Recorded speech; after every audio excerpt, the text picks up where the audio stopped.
All right, I love Derke, but again, I've said this a million times. All of this, okay, they lost their match, right? I know exactly what happened. They lost their match. Vitality lost their match. Derke went on Twitter and he was probably gonna tweet like 0-2 loss, or something. And then the first thing he saw was the Trexx tweet, and it fucking set him off. And I completely understand that. I completely get that fucking feeling. Like, why is this guy doing this? Right? Like, why are you doing this? And that is an understandable, like, I would be mad too. If my ex-teammate, for example, if NRG loses and I tweeted, oh, these guys are nothing without me, or something, right? Along those lines. Of course my teammates would feel some type of way about that.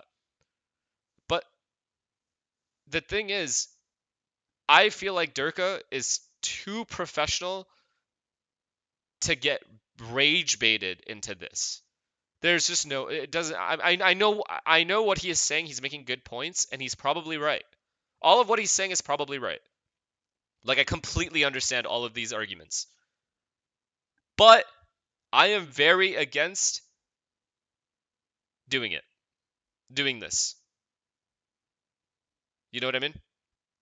I just don't agree with putting this type of internal team stuff on Twitter. I just don't.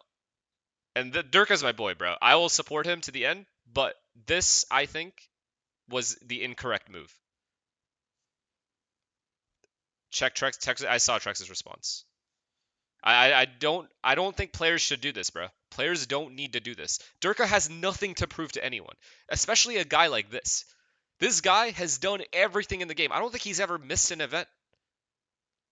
He has been the MVP, like, at least in EMEA, like 3 years running. He doesn't need to do this. There's no point. He has nothing to prove to anybody. And yeah, I saw this tweet. But this he's a kid, bro. I expect it more from Trexx because Trexx is a kid. I expect, like, younger players to do this. I don't expect Derke to get baited by it, though.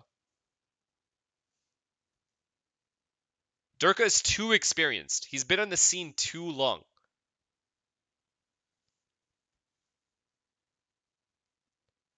You know what I mean? He just doesn't, like, this is unnecessary. Obviously, this guy also doesn't need to do this. But, like, the back and forth on Twitter, I don't fuck with it, bro. I don't fuck with that shit at all. Internal team stuff needs to stay in the team.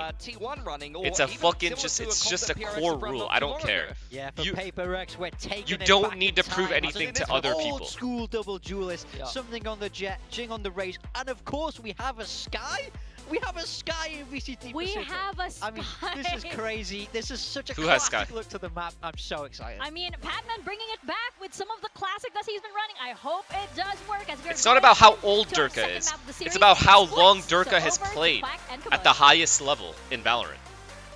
Experience is what I mean. I don't mean like age. Yes, it's going to be split. And as Mika mentioned on the desk, BO5 is a very different battlefield, but we also have a very different composition coming through with this one, don't we? Yeah, we need Verno drama. I'm never gonna do that. The other week, ever. So we'll see what sort of reads Paper X and he won't either. From that, if we've seen but before, if he did, we should know how to adjust for that. And yeah, no, I'm just kidding. If Sky can get nerfed into Oblivion and a team's still going to pick him up, why can't we see the same for Teo when Teo gets nerfed, right? All right. Maybe. I'm down for a Sky. Let's see. Let's see what they got with